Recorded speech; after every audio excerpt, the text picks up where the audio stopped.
So we've got, I think we've got a nice understanding of the source of the brachas on some of the complicated foods that we eat. And normally, we're aware of different shilas, we're aware of questions, but we don't always know what's behind the questions. And like, for example, everyone knows that rice is questionable. At least most people that recite brachas are aware that there's questions about rice, but a lot of people don't know what's behind those questions. And what we've learned here gives us a very nice understanding of what's going on behind what is the discussion about, what really is going on with regard to the questions of these items. So one of the things that I wanted to read for you is something from this Art Scroll book that talks about how rice, the way rice is milled and the way it's grown and produced.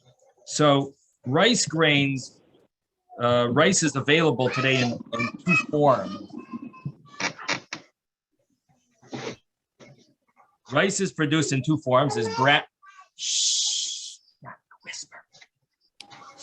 there's brown rice and there's white rice. Brown rice is rice whose bran has not been removed, but white rice has the bran removed. Now, oh boy, this is sound over. Okay, kids, could you go to another room, please?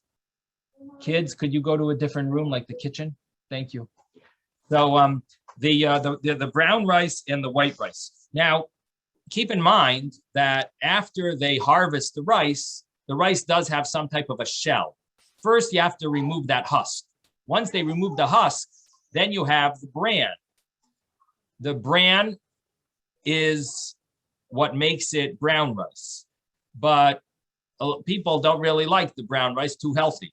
So they remove the bran, and then you have what we call white rice. Now, the problem is that they remove the bran with all the nutritious elements to it when they remove the bran. And that is that that's why when you buy rice in the store, it says enriched, because I think the government maybe forces them to spray on some of the pieces of the rice. They spray different vitamins and minerals, and they have a mixture. And actually, because of those vitamins and stuff they spray on the rice, Sephardic people have a problem on Pesach. They can't, even though those that eat rice on Pesach, they can't just eat regular rice, because there needs to be supervision on all those things they spray on it, because it's enriched. The rice is enriched. And the reason it's enriched is because they remove all the good stuff, and then they have to like fix it up a little and enrich it with the vitamins. So here in the Art Scroll book, he brings down that brown rice, so the bran is not been removed. The white rice has the bran removed. The proper bracha for each of the two types of rice is as follows. Brown rice, as noted above, brown rice is the complete rice kernel, inclusive of the bran. Therefore, it requires a ho'adama, regardless of whether the kernels are raw or cooked. The fact that the kernels adhere to one another is insufficient in this case to mandate a mezainos. In this instance, rice is governed by the same rules as other grains. If the kernels were to soften and partially lose their form, the bracha would be mezainos. So if they lose their form, it'll be mezainos on brown rice. Otherwise, it's ho'adam. Rice pudding or kugel made from brown rice would require a mezainos. Again, the idea is that the way they're following the view that it has to break apart. the pieces have to break apart. We learned that there's different opinions about rice. If rice is the same category as needs the same breaking apart like other grains, like wheat. And we mentioned that the Rush holds that it's the same as other grains, and it needs to be broken apart. Rabbeinu Yoina says that it doesn't. It's different than other grains. And rice, once they remove the outer shell, possibly, or once it's cooked and it dissolves a little bit, it basically becomes mezainos. So this is what they're dealing with in this in this discussion of brown rice, because it's not broken really. It's not broken into pieces. In this instance, rice is governed the same rules as other grains, the way they're following, and it would need to soften and lose its form in order to be mezainos. So you need to cook it for a long time and soften it, or make it into a cereal or a pudding or a kugel. Now, white rice, they say, common white rice has the bran removed. In the opinion of some authorities, the rice requires a mezainos, even it retains its form and does not adhere to one another. And the reason for that would be because the white rice the bran has been removed, which means that part of the rice has been broken apart. And because of that, there's room to say that it's broken apart. It's like other grains that once they're broken apart, you could recite a mezainos on them. Paiskim, again, not everyone agrees with that. It could be that it needs to adhere to each other. And that would be a problem, that rice doesn't necessarily adhere to each other unless you overcook it. Or maybe like sushi rice or other rices that seem to stick together. But the common white rice, they want to say, according to some authorities, would be mezainos, and even if it's not adhering to each other. Now, the Paiskim allow the option of following this opinion, that since part of the kernel is removed with the bran, or if the kernels are cooked so thoroughly that they adhere to one another or soften and partially lose their form, one certainly recites a mezainos. So again, either because part of the kernel is removed with the bran, so it means it's broken up a little. And the other point is that maybe if it is cooked to adhere to each other, and it definitely would be a mezainos. So basically, they say normally white rice is a mezainos, brown rice normally is a ho'adama. That's the way they paskin here in the Laws of Brochos, this book over here. So the point that we're seeing is that if you want to follow all views, you can't. You can't. You'll be stuck. You can't follow all views. It's impossible. Because the first problem is we don't know what oirez is. And if oirez is rice, then you could follow all views and cook the rice, overcook it, so that the rice, number one, white rice, it dissolves, it adheres to each other, it becomes one mass, then you would have no problem. But we don't know what oirez is. Oirez might mean millet. Now, there is another explanation. Rashi, interestingly enough, Rashi had said that when we talk about rice, so Rashi says what is oirez and what is daichen. So Rashi translates oirez as mil, which probably means millet. Oirez means millet, not rice. And then when it comes to daichen, so one translation of daichen that we've seen is would be rice. Oirez would be millet, daichen would be rice. But Rashi says pants, and pants is translated as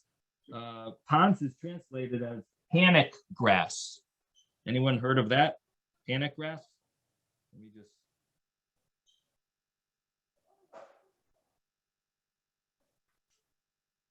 Rabbi, It's an old-fashioned grain, amaranth. So have you ever eaten it? Yes, there are some breads that use that grain And they in the call it panic? store. Is that what they call it, or is there another Amaranth, term? amaranth. It's called amaranth. I'll Amaranth. have to spell it. I'm in a SCS van right now, but Oh, I wanted to bring it's it's an ancient grain uh-huh. like millet. It's like millet, right? And yes, and it's it's good. Certain grains go in and out of favor Right. depending on the society. But I have had bread with Made from that it. in it. Yes. Now, how do you spell the amaranth? Amaret. How do you spell it?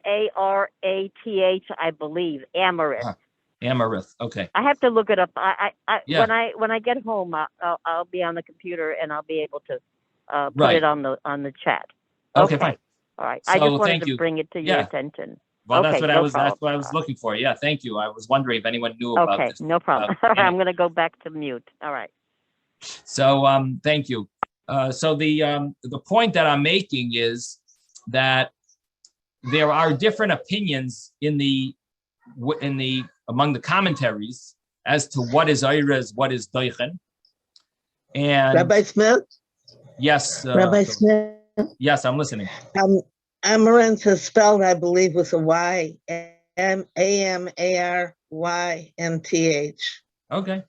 Thank you. Okay. It tastes good, too. It's what? It tastes good? It tastes good. Okay. All right. Do they sell it in Whole Foods?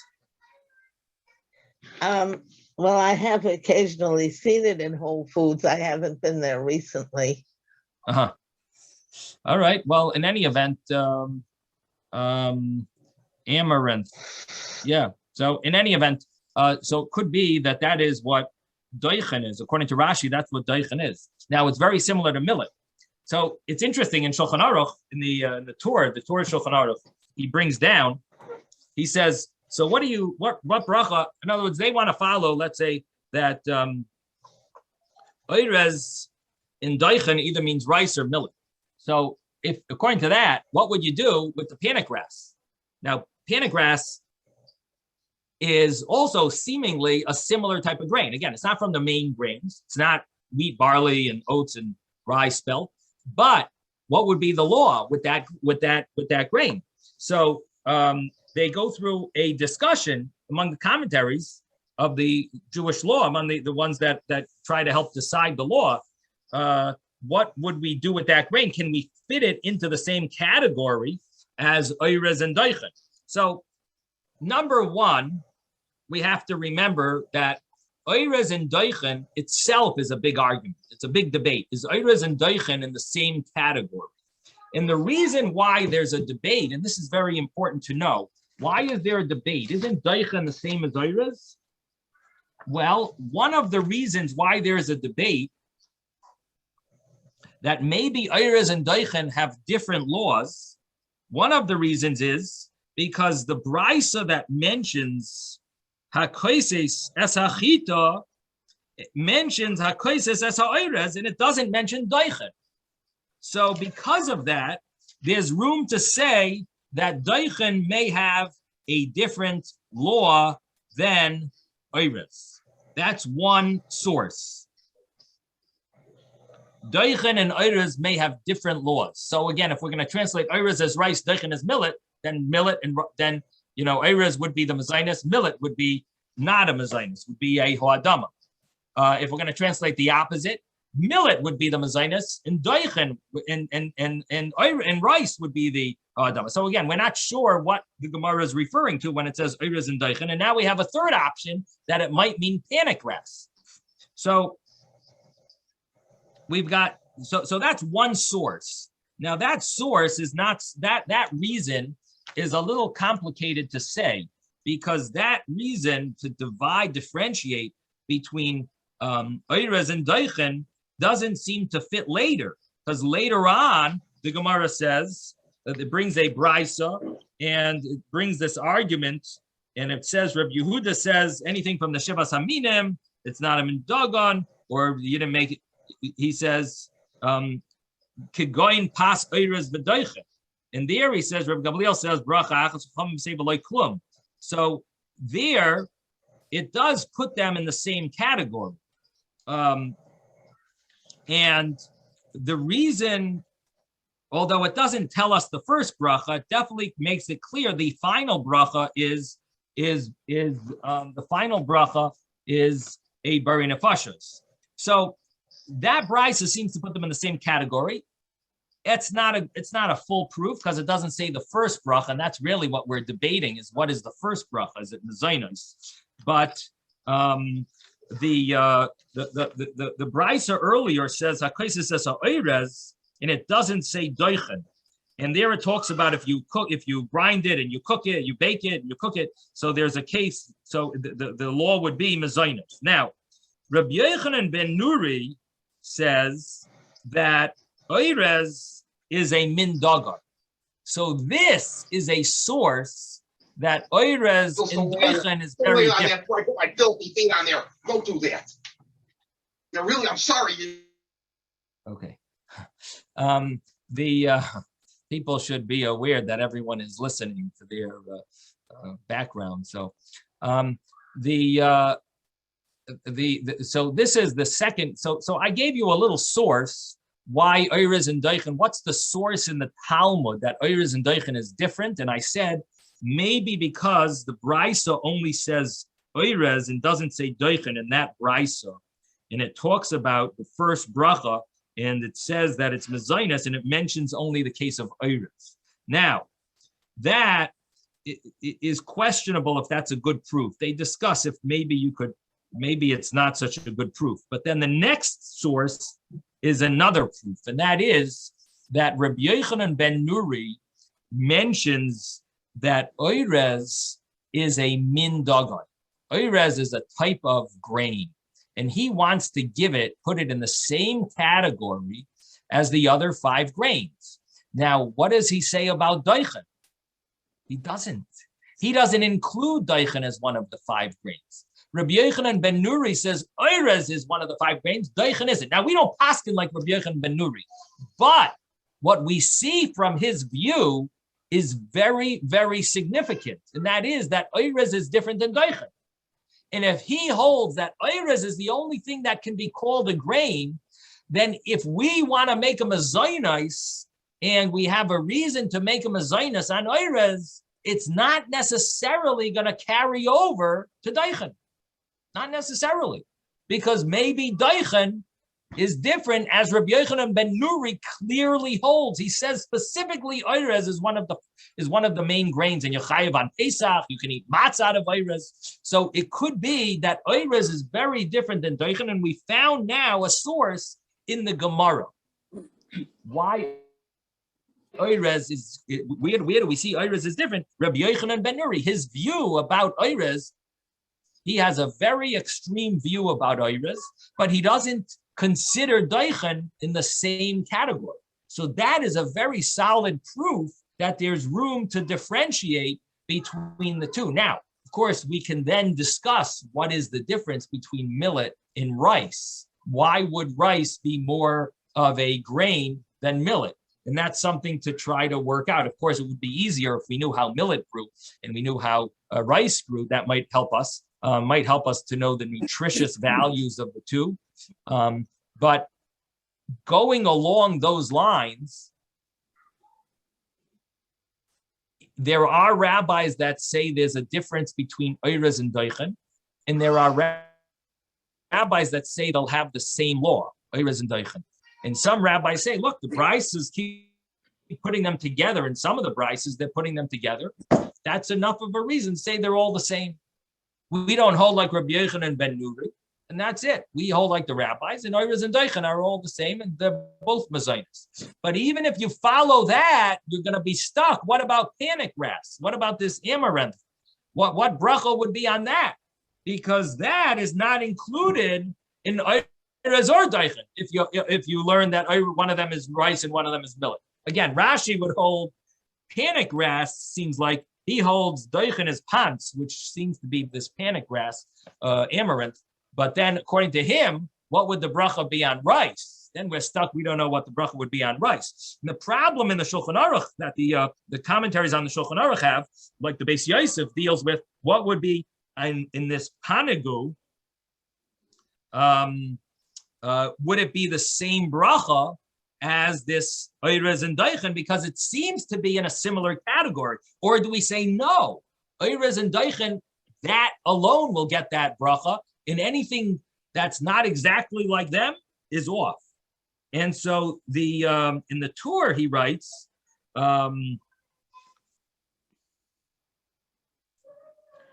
he brings the rush that daichen and oirez are the same, because both of them satisfy the heart. Both of them are soyed halev. They satiate the heart. They give sustenance. And therefore, on both of them would be mezainis. And then he says that the other rabbis, the Rif and the Rambam, they say on bread made from daichen, you wouldn't say mezainis, you would say shahakar. And or the Bahag writes it's hoadama, because they are differentiating between rice, between daichen and oirez. And then he jumps to the case of the this other grain called panigu, which we're translating as panic grass.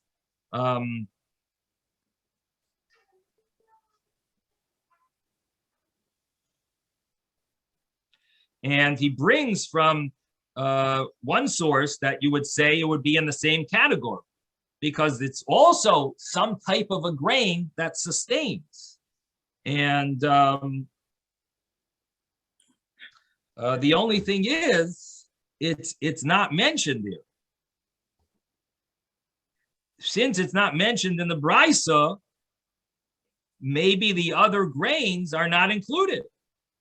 It's not considered as sustaining as the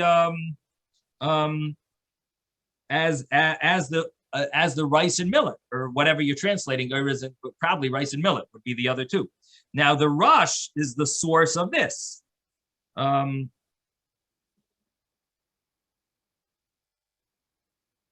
he says both options. On the one hand, it seems to be very sustaining. On the other hand, it's not mentioned as one of the cases. There's oirez and daichen, but it doesn't mention this panitzu, which is the panic grass. So this creates a problem as to would this have the same law? Again, what we're seeing here is that sustaining and giving nourishment is a very important factor for the first bracha. Again, it's not going to change the end bracha.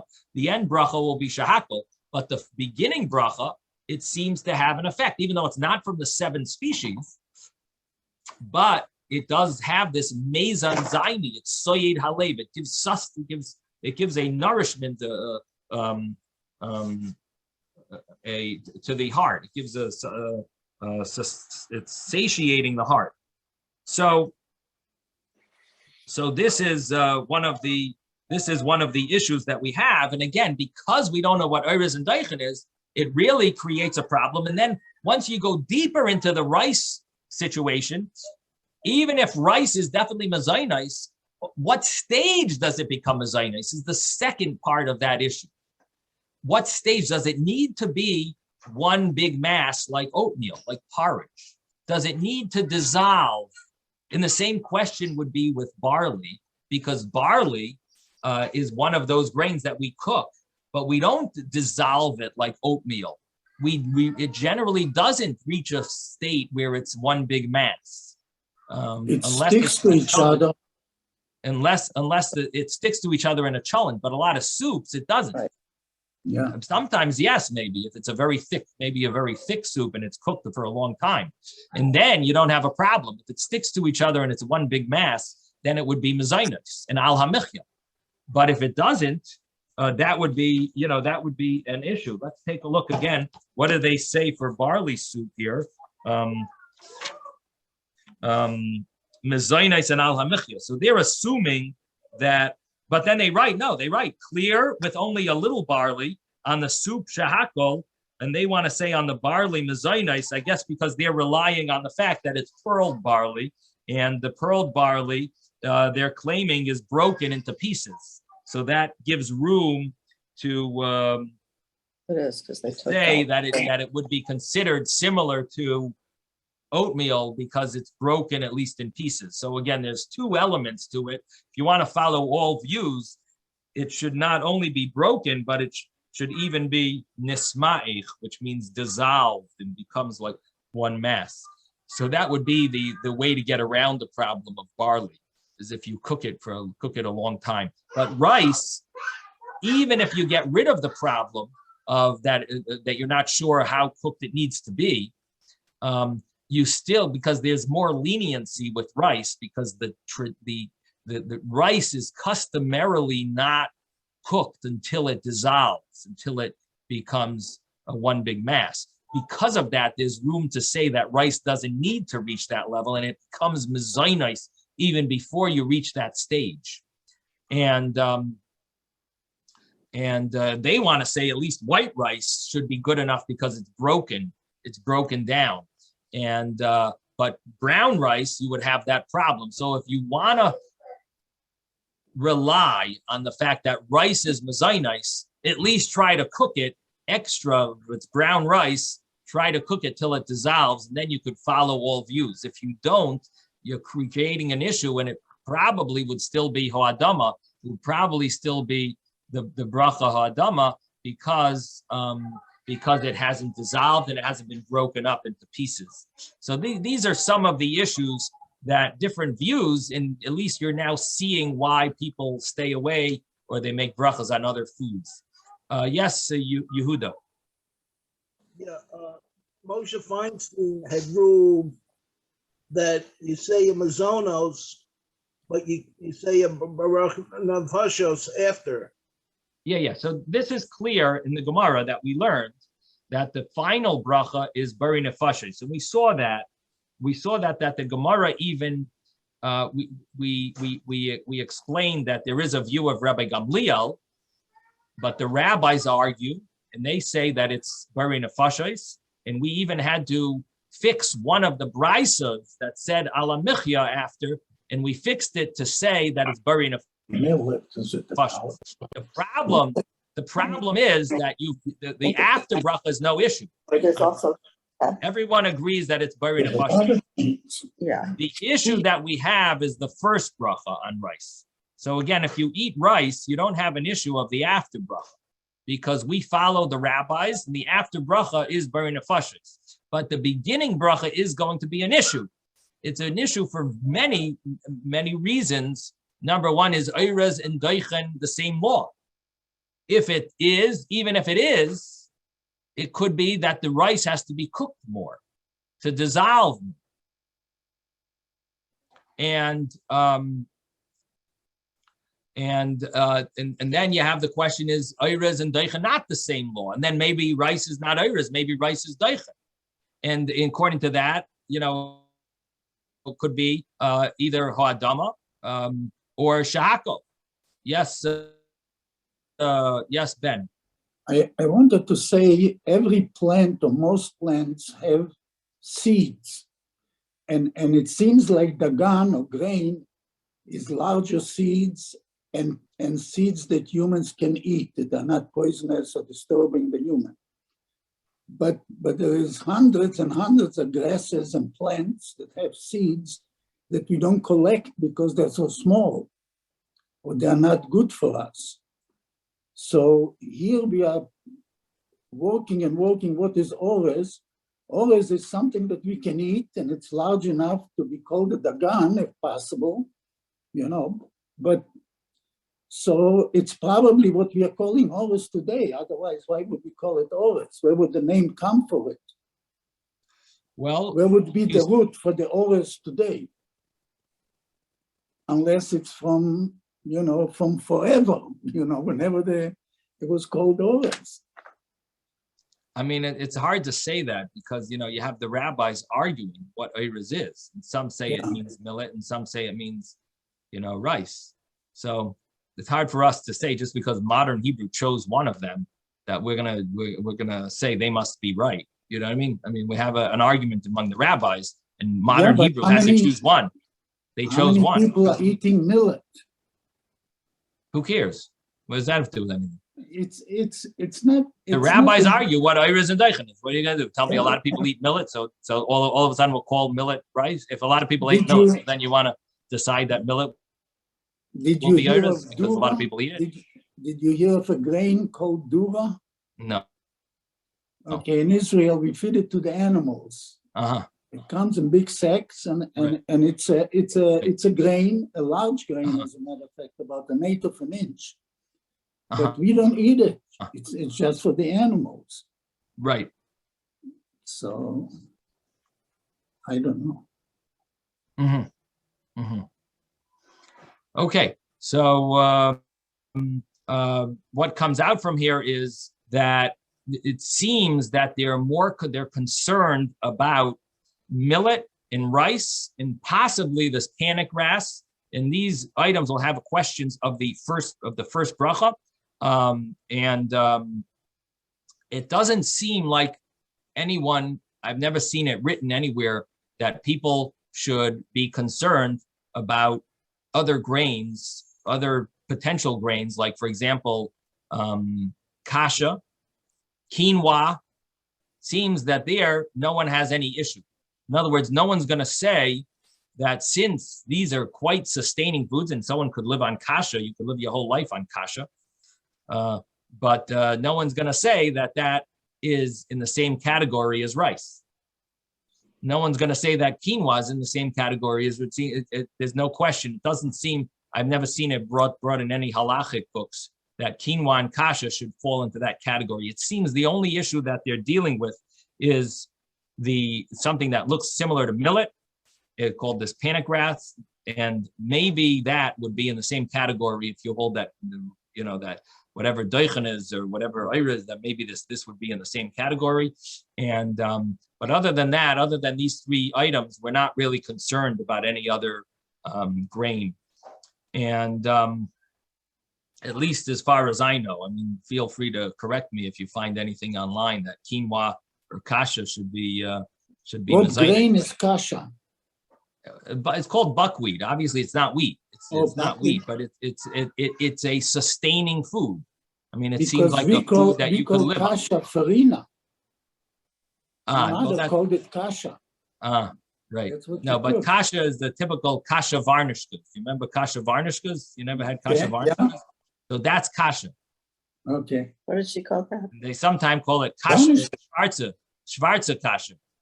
Did you ever hear schwarze kasha? No, Yeah, the dark. If you get it dark, it's called the schwarze kasha. I don't know. Maybe it wasn't available. My mother only cooked the farina.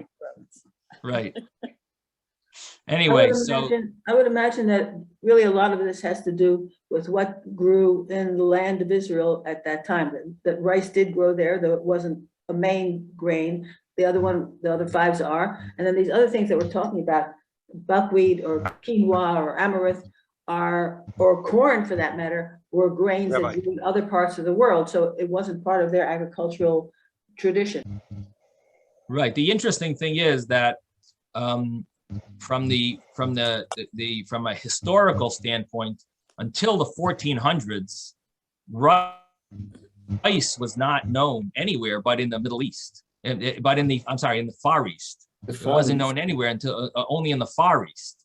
So it's interesting how Rashi and Taisus are going to argue what rice and millet is, when rice, according to the historical sources, they didn't really have it. But and then even in America, it only came by mistake. Rice came here by mistake. There was a ship that that had rice in it, and it went to the wrong place or something. It was a broken down ship. It ended up in North Carolina, and somehow rice, they gave a gift to North Carolina, and they gave from what they had on their ship, and it was rice. So anyway, in any event, it is interesting how, if a person understood either the medical, the nutritional value of these, if we understood fully the nutritional value, not just how you could live on it, but something to do with sustaining the heart. There is a term, Soyedas Halev, in Mazen Zaini. These are terms that would be interesting to look into if someone, if someone was into medicine or, in science, how these certain foods have more of a sustaining and satisfaction to them. And basically, the rabbis gave rice a special bracha, or whatever you want to call, oirez, and possibly daichen as well.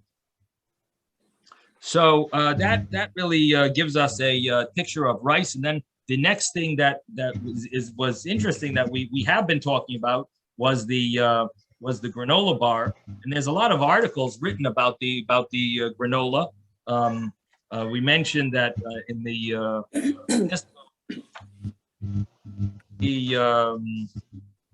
this book here, the Art Scroll book on granola,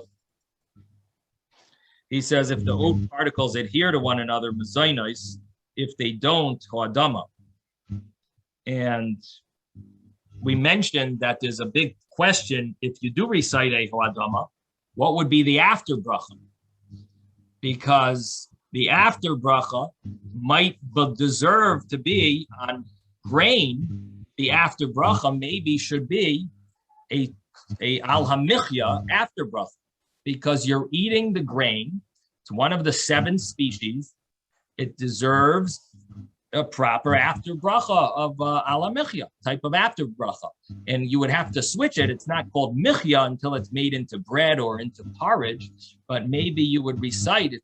A al ho'adama of al pri ho'adama. You change maybe the wording at the end, but maybe it deserves that long bracha. That's it's a summary of the 3 of the grace after meal bracha. So maybe it deserves that because it's from the 7 species. On the other hand, it's not in its full state of glory. The granola is not cooked in its full state of glory. What I mean is it's not made into bread or into porridge, the common way it's cooked. It's cooked in a different form. And therefore, it would be, in this situation where it doesn't adhere, they give it the bracha hadama. And the problem would be, what would be the after bracha? And therefore, there are some that would be careful, but we saw in Tosfos that some people would be careful not to eat a certain full measure of it, unless they eat it within a meal. So again, there is an exemption if you don't eat the full amount that would require an after bracha. That would be one way of getting around the problem. So again, the beginning bracha, probably a ho'adama, doesn't adhere to each other. It's there's a reason to say ho'adama, but the after bracha, you get into this problem of what would the proper after bracha be, being that it's from the 7 species, and that we saw that people are machmir to eat it only within a meal. Of course, this creates a big problem. What about granola bars? And the OU has an article about granola bars. They have 2 articles really that I saw online about granola and granola bars.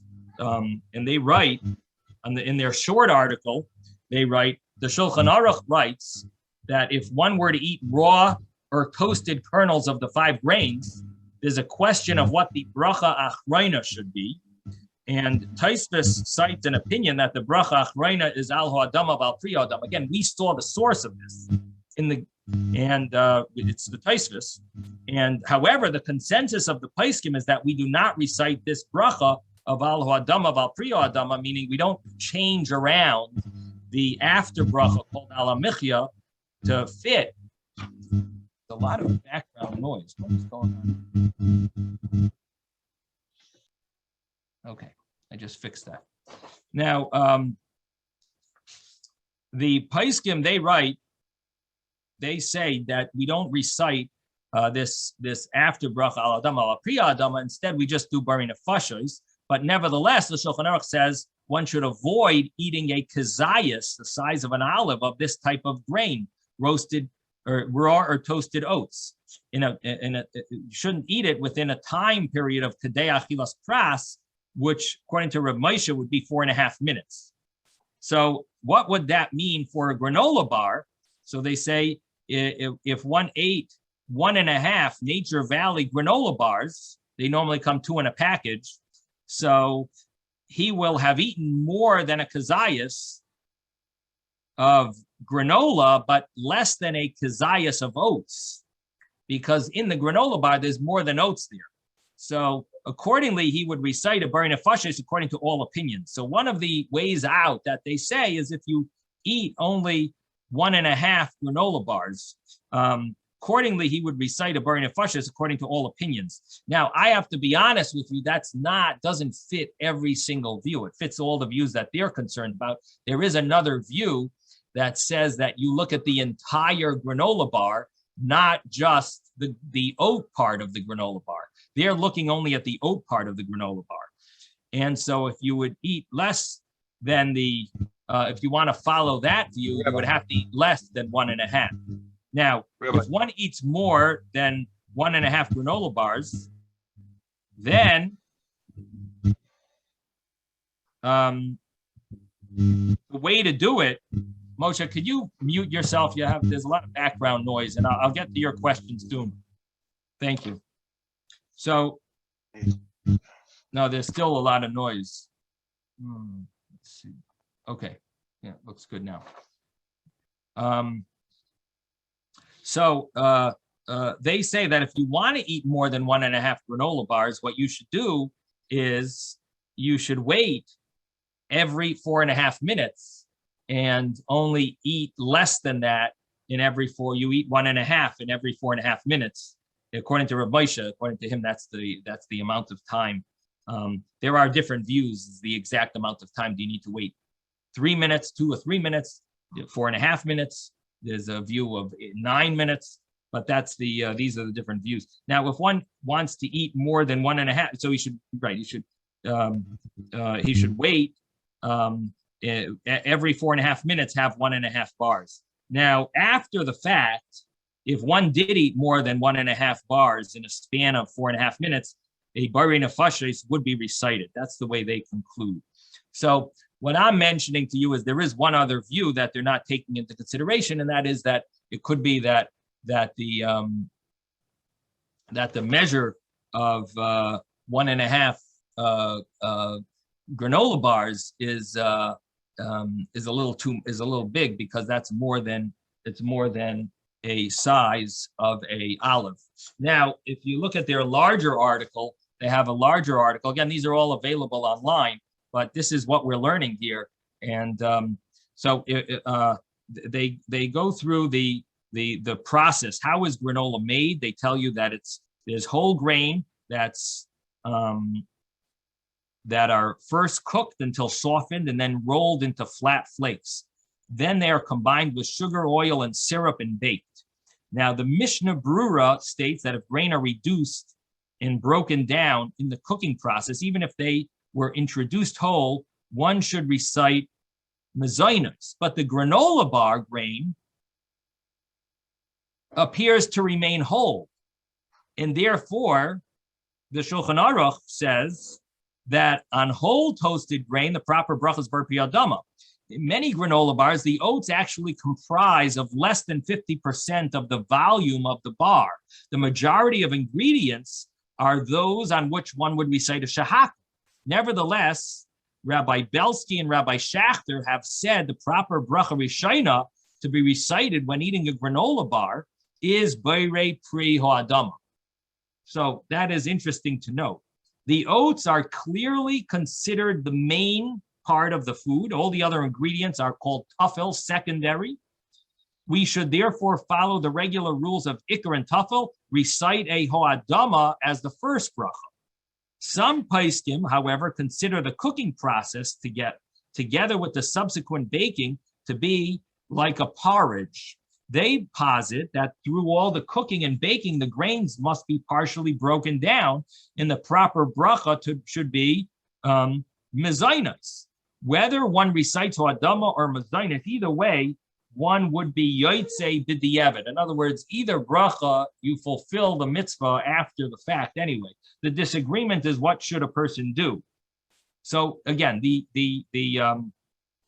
rabbis of the OU hold that it's ha'adama because it's not broken down in the cooking process. But there are other rabbis that say, well, it's cooked and it's baked. It probably broke down a little, the grain. Now, So other rabbis say it seems like it should be mezainas, but the rabbis at the OU who give the hechsher, they see the process. So, it seems like they're acknowledging that there are other opinions, but they feel it's ha'adama, the granola bar. Now, the Shulchan Aruch quotes the opinion of the Rambam that the final bracha, the after bracha, is burning nefashos, but the Shulchan Aruch brings this Tosfos that we learned together, that it's questionable. And Tosfos leaves the matter unresolved and suggests that one should eat these foods only in the context of a meal. This way, it will be covered by the brachas hamazon. Now, if one already ate the toasted grains, then one has no choice but to say burning nefashos. Now, but better not to bring oneself into that situation. So they come up with their calculation here of how much a person could eat. And here they go through all the calculation that the amount of oats is about 50%. The serving size is 2 bars, it's 42 grams. And that means that 21 grams of oats are in 2 bars. Now, grams are measured by weight. They want to calculate it in volume because that's how you calculate how big is an olive. So they take that 21 grams and they say approximately how many cubic centimeters it is, because that's volume. So 21 grams of rolled oats would be approximately 69 cubic centimeters. And the only problem is there's still some airspace. And airspace is not calculated when it comes to kazayas. Airspace is part of, when you change over the grams to the cubic centimeters, you'll have, so therefore they have to take that into consideration, and they end up with 69 cubic centimeters of oats in a serving size of 2 granola bars is really only 34 cubic centimeters, 34 and a half. So 1 granola bar contains 17.25 cubic centimeters of oats. And there's a dispute amongst the Rishonim how to measure the size of kazayas. Anyway, they ultimately come out that 1.5 granola bars is a way to avoid it. Again, that's following their view. I'm just mentioning to you there is a stricter view as well, but they hold that if you had this 1.5 granola bars in only that limited amount of time, you would be able to, fulfill it. They say you should do it in less than 5 minutes. So you should give yourself 5 minutes when you're eating this amount, and then you do not recite an after bracha in the end because you ate it in too long of a time to recite an after bracha. So basically, their way around it is you end up not reciting an after bracha because you spread it out your amount of your eating. So that really covers the granola a little, gives us a little more. Now, gluten-free bread, on bread made from beans or corn, and they even add millet flour. One would recite a shahakal. However, if one bakes bread using rice flour, one would recite a mezainas beforehand. Why is that? Because, again, what we're seeing here is that there might be a difference between millet and rice. And this is following that view, that rice will say a mezainas on in the beginning. But millet, we're not sure. There's an argument between the rabbis. Should it be mezainas on millet bread just like rice or not? Because it's an argument, you should recite a shahakal. Now, they're also following one view, which is that rice is oiris. And I mentioned to you that that's not according to all views. And therefore, in the Alter Rebbe's Shulchan Aruch, he would say on rice bread to recite a shahakal to cover even the other view that oiris is millet and rice might be doichen. But anyway, in any event, they're following the Shulchan Aruch view, and that is that they're following oiris means rice, and according to that, you would recite a mezainas on rice bread, but on millet bread, because of this argument that we learned together, it would then be a shahakal on millet bread. Okay, if bread is made from a mixture of rice and corn flour, so what do? So here they say you follow the majority. And this is based on a Gemara that we learned. What was the Gemara we learned? We learned the Gemara that said it was Rav and Shmuel's law. Now, Rav and Shmuel were proven wrong, but only on one of their statements, not on the other statement. They said two statements. And they said one statement was that only the 5 grains get mezainis. And that we proved them wrong. We said Oirez also gets mezainis.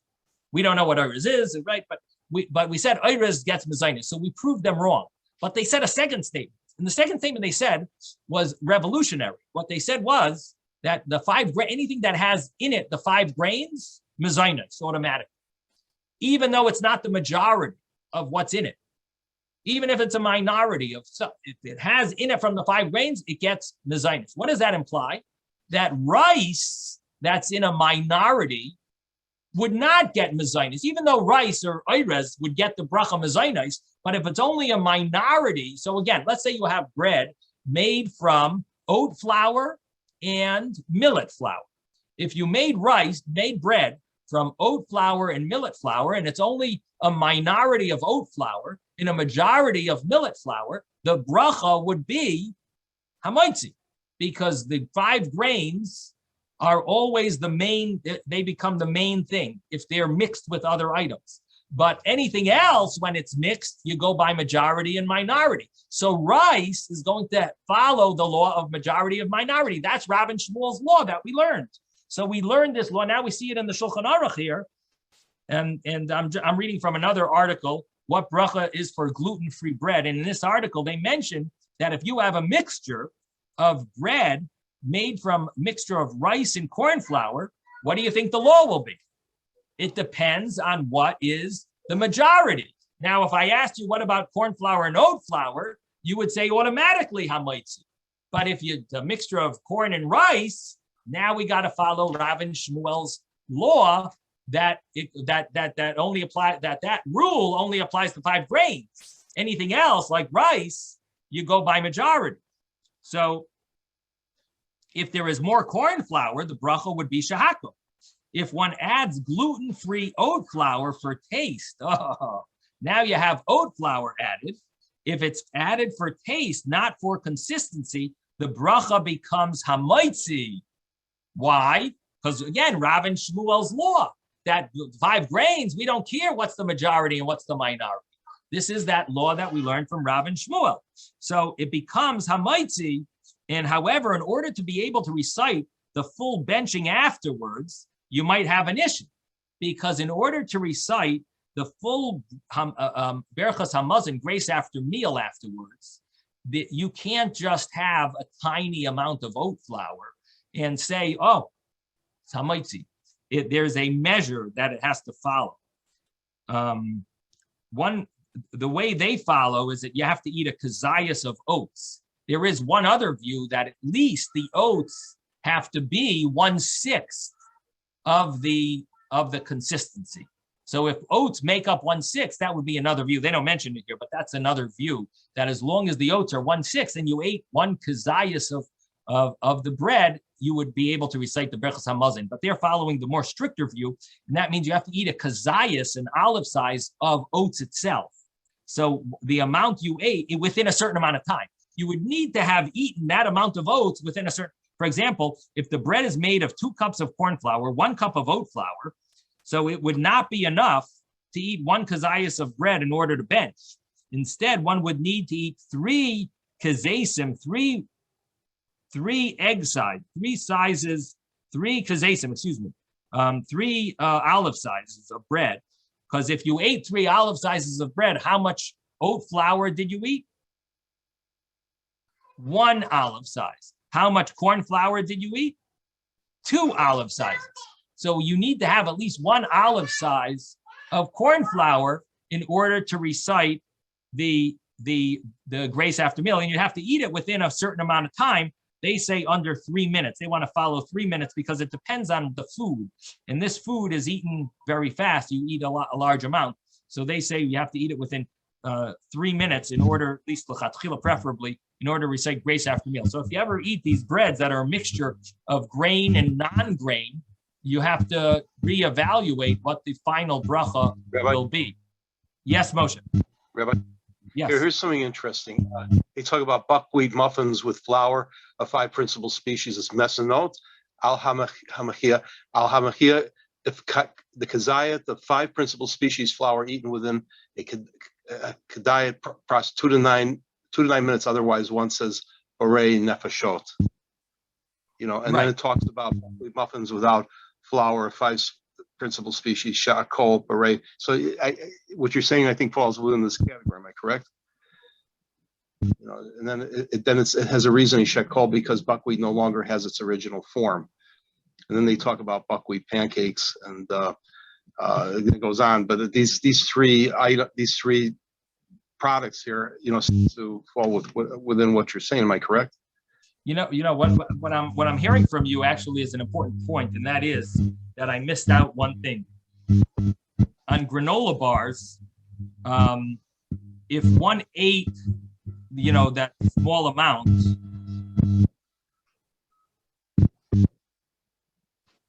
if there's a, I'm gonna mute you, Moshe, because your machine is making noise. Oh boy. There is one more point that I left out, and I'm glad you brought this up, Moshe, and that is that you're eating a food, granola bar, that has granola in it, oats, which is half of the rest of it's really only half of what you're eating. So in other words, there's a large amount of other stuff that's in it. So the other items that you eat that are part of it, the honey and the sugar, and I forget what else they wrote that's inside a granola bar. There's also some other seeds, maybe. Oh, they say sugars, oils, and syrups. So the thing is, oh boy, and we're hearing noise. So the thing is that if you were to eat it in less than this amount of time, the 4.5 minutes, so you're eating the 1.5 granola bar, and you're eating less than a kazayas of oats, but you are eating more than a kazayas of the other ingredients. So in that case, you would actually recite an after bracha on the other ingredients, because you ate the other ingredients within the amount of time that you would need to in order to recite an after bracha. You just ate oats, you ate less than the amount of oats. And I guess the understanding is because there's less than 50% oats, so you ended up eating too much of the other stuff within the obligated amount of time. And because it must be less than 50% oats. That's what they're claiming, which is surprising. I would think that the granola bar is majority oats. It is surprising. Let me just read this one more time.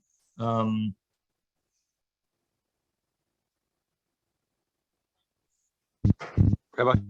Yeah, 1 second. There's different kinds of granola bars. I mean, granola bars can come with nuts, Right. with honey. Yes, and either different way, kinds. the nuts would make it even worse. They're cooked together. They're cooked together, and which gives it a different. Yeah. 1 second. So the oats actually comprise of less than 50% of the volume. Okay. So in any event, yeah, that would make it worse because it has the seeds and other. But other granola bars are hardened with the honey. They can harden in the honey, and they're still apart from each other. They're not clumped together. I mean, they remain separate. That's why within honey that hardens. That's why I would think it's ha'adama. I would believe that it should be ha'adama, as the OU seems to think, even though there are other opinions. But it does create an issue afterwards, what the final bracha is. Yeah. Now, what was there something else that you mentioned? Because you made me think of this, and now I'm not sure what was the first question you had asked, Moshe. Well, I was just you were talking about buckwheat. You were talking about a mixture of buckwheat muffins. Oh, right, and that was a good example. Yeah, right. Buckwheat muffins that have flour. Yes, right. Yeah, so it has flour in it. The kasha varnishkas would also be a mezainis, because the main thing, of course, is the grain. It always takes the grain always takes the precedence of the bracha. And I'm just going to look it up here. If they bring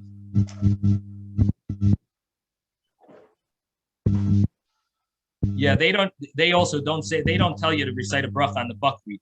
It's all as well. I was wondering if they would tell you to recite a bracha as well on the buckwheat, but no, it's all, every spoonful you have with the bow ties. You have kasha varnish, so the mezainis covers everything, and you recite an alamechi. But your example of buckwheat muffins would be questionable about the bracha chreina, because it would depend on how much grain is in there, how much wheat is in there. That would be if it's a very small amount of wheat. No longer has its original form. Then you say shakol, right? No. The beginning bracha is for sure mezainis, unless the wheat is just there to make it thicker. But if it's there for flavor, you would recite mezainis. The problem would be the after bracha, and the after bracha would depend on how much flour is in there.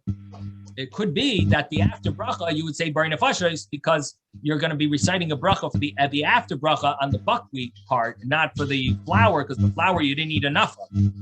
So that would be the after bracha. That would be an example of that. It's what it's similar to. It's similar to another example would be if a person drank a little wine, you say a bracha b'rei pri hagafen. And what you're drinking only a little wine, and you really want another drink of something else. But you said made a bracha on the wine, and now you're exempt from reciting a bracha on the orange juice. So you don't say a bracha in the beginning of the orange juice. But what happens when you finish drinking the orange juice, and you drank a tiny little l'chaim of wine, but you didn't drink much. You drank a drop of wine. You said the bracha on the wine in the beginning, but the after bracha you recite a bar nefashos. What do you mean a bar nefashos? I drank wine. Yeah, but you didn't drink enough wine. You drank so little, a tiny little drop of wine. In the after bracha, you end up reciting for the orange juice bar nefashos, because the amount you drank required an after bracha. It didn't require a beginning bracha, because the bracha on wine exempts any drink. So the beginning bracha you made on the wine, but the after bracha you're reciting on the orange juice. So that would be another example similar to this buckwheat muffin, where you would cite a beginning bracha mezainis, but possibly, depending on how much flour is in it, you would recite an after bracha, possibly of the bar nefashos. Okay, I think we've covered this, and Amir Hashem tomorrow.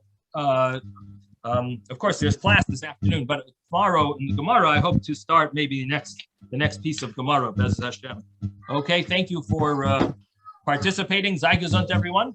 Thank you, Rebbe. Have a great day. Thank